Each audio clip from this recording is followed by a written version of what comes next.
നിങ്ങളുടെ favourite shows ഇനി ഒരിക്കലും മിസ്സാവില്ല. ഇപ്പോൾ C5-ലൂടെ കാണും നിങ്ങളുടെ ഫേവറേറ്റ് ഷോ തികച്ചും സൗജന്യമായി. പൊതുവേദിയിൽ വരാൻ താല്പര്യമില്ല. മനസ്സിന്റെ സന്തോഷത്തിന് വേണ്ടിയിട്ട് പാടുന്നു, അത്ര തന്നെ. ശ്യാമയുടെ വേറൊരു പതിപ്പ്. ജഗൻജി, എനിക്ക് പുതിയൊരു ആശയം തോന്നുക. ഒന്നാമത്, ശ്യാമയെ കൃത്യമായിട്ട് കിട്ടുന്നതിൽ വലിയ തടസ്സങ്ങൾ വരുന്നുണ്ട്. അല്ല, അവൾക്ക് കോൺട്രാക്ട് ഒഴിയാൻ പറ്റില്ല. എന്നാലും കുറെ ബുദ്ധിമുട്ടുകൾ വരുന്നു. ശ്യാമയുടെ സ്ഥാനത്തേക്ക് ഇവളെ കൊണ്ടുവന്നാലോ? അയ്യോ, അതൊന്നും വേണ്ട മമ്മി. ഇപ്പൊ ഉള്ള രീതി തന്നെ മുന്നോട്ട് പോയാൽ മതി. അല്ല, അരുന്ധതി പറയുന്നതും ആലോചിക്കണം വിസ്മയ. ഒന്നാമത്, ഞാൻ ശ്യാമയെ ടാർഗറ്റ് ചെയ്തിരിക്കുന്ന ആളാ. അവൾക്ക് ഏത് സമയവും എന്ത് സംഭവിക്കാം. അതുകൊണ്ട് അവളിലൊരു വലിയ പ്രതീക്ഷയൊന്നും വേണ്ട. അവൾ ഇല്ലാതായാൽ ഒരു പകരക്കാരിയെ കണ്ടുവെക്കുന്നത് നല്ലത് തന്നെയാ. കറക്റ്റ്. ചാർമിളയുടെ പാട്ടിന് ശ്യാമ പാടുന്ന ഒരു ഫീലുണ്ട്. അതുകൊണ്ട് തന്നെ ആരും സംശയിക്കില്ല. എന്നാൽ ശ്യാമയെക്കാളും നല്ല ഭാവമുള്ളതുകൊണ്ട് കൂടുതൽ സാധ്യതകളും ഉണ്ട്.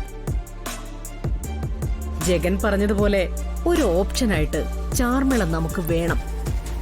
ചാർമിളയെ കുറിച്ചുള്ള ഡീറ്റെയിൽസ് എടുക്കുന്നതിന് ബുദ്ധിമുട്ടൊന്നും വരില്ല. ശ്യാമയെ കിട്ടാത്തൊരു സാഹചര്യത്തിൽ മാത്രം ചാർമിളയെ പറ്റി ആലോചിച്ചാ പോരെ? അത് മതി. പക്ഷേ നേരത്തെ ഒന്ന് സെറ്റ് ചെയ്ത് നിർത്തണം. അത് വേണം.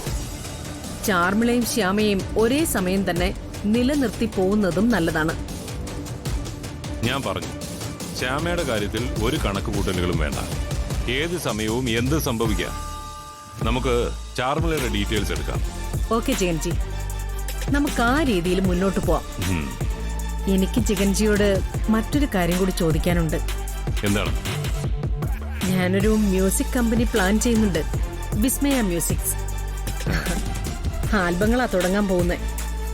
നമുക്ക് സ്വന്തമായിട്ടൊരു കമ്പനി ആകുമ്പോൾ ഒരുപാട് റിസ്ക് കുറയും. വിസ്മയുടെ പേരിൽ ആരെ കൊണ്ട് വേണോ പാടിക്കാം. പൊതുവേദിയിൽ പാടുമ്പോഴുള്ള ടെൻഷനും ബുദ്ധിമുട്ടും ഒന്നുമില്ല.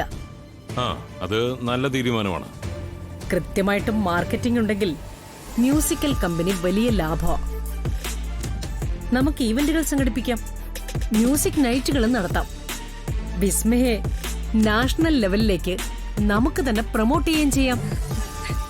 അതെ, സാധ്യതകളുള്ളതാണ്. അല്ല, അതിലിപ്പോ എന്റെ സഹായം എന്താണ്? ആ കമ്പനിയിലൊരു പാർട്ട്ണർ ആവുന്നോ? അതായത് നമ്മൾ രണ്ടുപേരുടെയും ഉടമസ്ഥതയിലുള്ള ഒരു കമ്പനി. പുതിയൊരു ഫീൽഡാണെന്ന് ടെൻഷൻ വേണ്ട അങ്കിൾ. മ്യൂസിക് വേൾഡിനെ പറ്റി മമ്മിക്ക് എനിക്ക് നല്ല ധാരണയുണ്ടല്ലോ. അതെ, ജേക്കൻ ഒരാളായിട്ട് കൂടെ നിന്നാ മതി. ഞാന് ഒന്ന് ആലോചിക്കട്ടെ, ആലോചിച്ചിട്ട് പറയാം. പക്ഷേ ശ്യാമയെ മുന്നിൽ കണ്ടുകൊണ്ട് വേണ്ട കമ്പനി തുടങ്ങാൻ. ഞാൻ പറഞ്ഞല്ലോ, അവൾ ഈ ഭൂമിയിൽ അധിക നാൾ ഉണ്ടാവില്ല.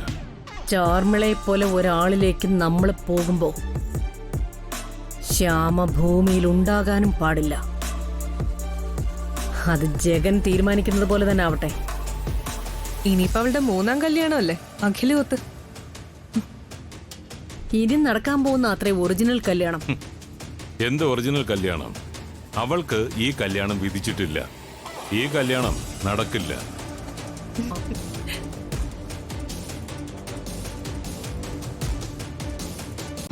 ഡൗൺലോഡ് ചെയ്യൂ C5 ആപ്പ്. കാണൂ എല്ലാ എപ്പിസോഡുകളും സൗജന്യമായി.